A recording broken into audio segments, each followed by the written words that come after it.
If you didn't know, I've started a Discord server, so come join if you want to talk, and if you don't care, then never mind. I hope it doesn't sound melodramatic to say that stories are in our DNA. Thousands of years ago, we told them on the walls of caves, then around campfires, stories of our own experiences or of nature, myths that developed into gods and then epics. We told or sung poetry and then wrote it down to be read, then novels and films and games, and still just the same as we ever did around campfires. People sit in pubs and tell each other stories. Even if they're not always grand and are sometimes simple anecdotes, we still tell stories and we tell them for good reasons. A good friend of mine introduced me to Tarsem Singh's masterpiece, The Fool. It's a film in which Roy, a stuntman whose failed stunt has left him bedbound, and Alexandria, a girl who's left with a broken arm after falling from a tree, strike up an unlikely friendship in hospital, when Roy promises to tell her an epic tale of love and revenge. The dark and hollow setting of the hospital washes away into vibrant and expansive worlds as we see Roy's story unfold through the imaginative mind of Alexandria. Her simple childish experiences and sensations feed the imagery, as the armour of knights is formed from the protective equipment she sees used in the X-ray rooms. Her experience of licking a block of ice returns with heroes being taunted in the burning sun.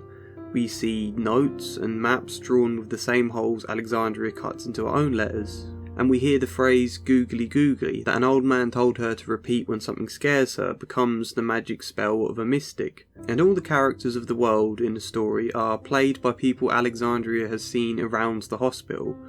There's tons of moments and symbols and images from this story that come straight from the life of Alexandria herself. In watching the film, we are let into the sort of beautiful tapestry that unfurls in the rich imagination of almost any child.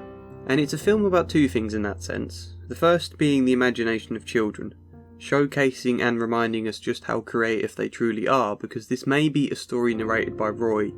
He gives it its structure, but it's Alexandria who brings it to life. We are reminded that these same epics play out every day in the games and daydreams and simple play of children everywhere.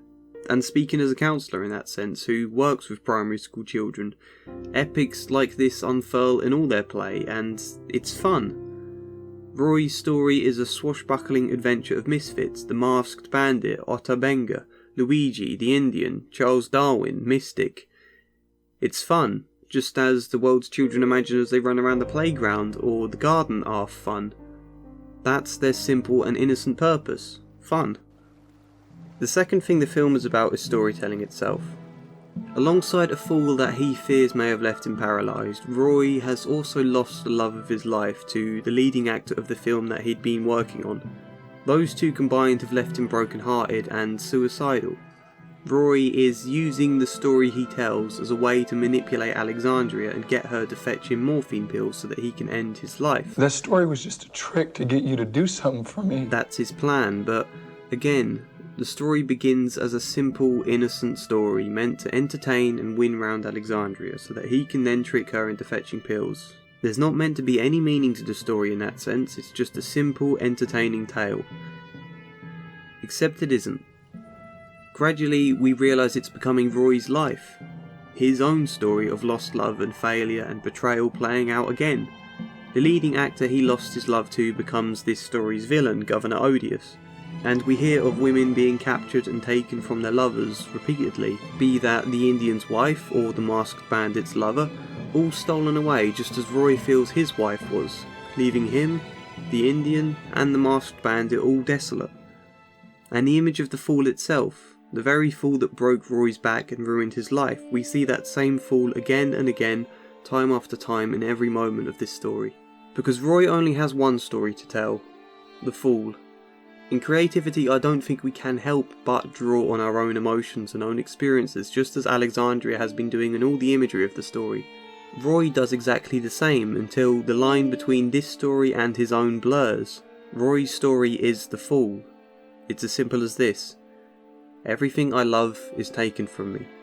Everything good is destroyed. I am too weak and too helpless to prevent it or do anything more than give in and fail and fall. This is my life. And that is the power of stories. how nothing more than a simple, fun, swashbuckling adventure tells us all we need to know about Roy's heart. How a simple story expresses everything he feels.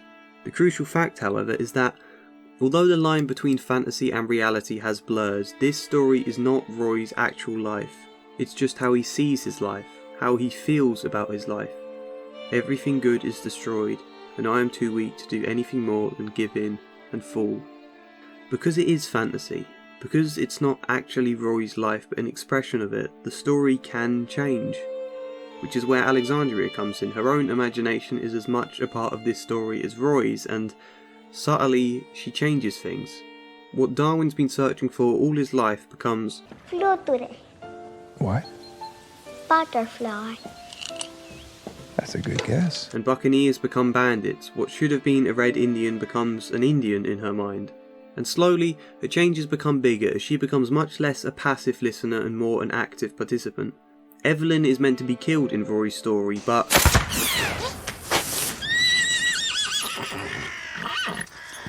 She can't die. she is saved by the metal of her locket.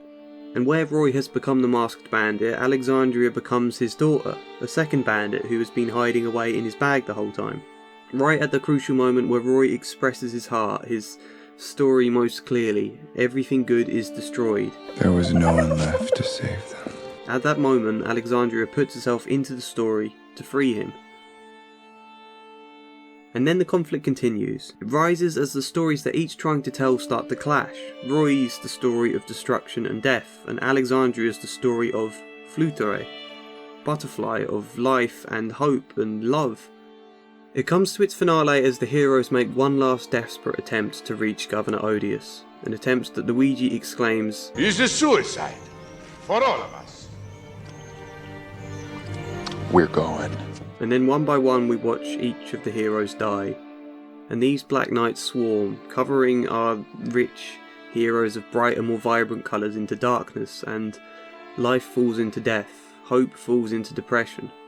The nights are endless and unstoppable, and there is nothing that can possibly be done to save Roy. There's no happy ending with me. Darwin, Luigi, Mystic, Otabenga, Indian all die as Alexandria cries, Why are you making everybody die? It's my story. Mine too. Only Roy and Alexandria reach Governor Odious's castle. What should have been a heroic showdown with the villain is anything but. Roy narrates himself as weak. So he sank to the bottom of the pool. He didn't even try to swim. He doesn't try to fight or want to fight, he just lets himself be pummeled into nothingness as Alexandria watches on in horror. Why don't you see how pathetic he really is? At its bleak and suicidal end, Alexandria is all that's left to save Roy. Her love, her belief in him, her willingness for him to get up and live. Through the story, Roy expresses everything he feels in his heart, and it's Alexandria who changes the ending, who teaches him that the stories we tell ourselves can be changed. The endings can be rewritten. Let him live. Don't kill him. So that is the power of storytelling in my mind. Had Roy not told this epic tale, he'd never have expressed himself, he'd never have been given the chance to rewrite his own ending. Through story, both he and Alexandria reach into his heart and effect change. That is the power of every story and every child's game and every anecdote told over a pint or round a campfire. Perhaps it's not as clear or as rich as this tale often, but somewhere, subtly at the centre of all of them lies the storyteller's heart. But if we can imagine a different ending, we can live it too. The Fall is a fantastic film. If you haven't seen it, I can't recommend it highly enough. The imagery is as stunning as any film you'll ever see. And whilst its premise may sound simple, and probably is to some extent, it's still universal and deeply moving. And as a counsellor, it's the exact sort of film I was always going to like, because it depicts the exact sort of thing that is expressed within simple child's play. I know this video has spoilers, but see it all the same. And if you enjoyed this video, give it a like, let me know, leave a comment, subscribe even, or join my Discord server. Do whatever you fancy, and hopefully see you next time.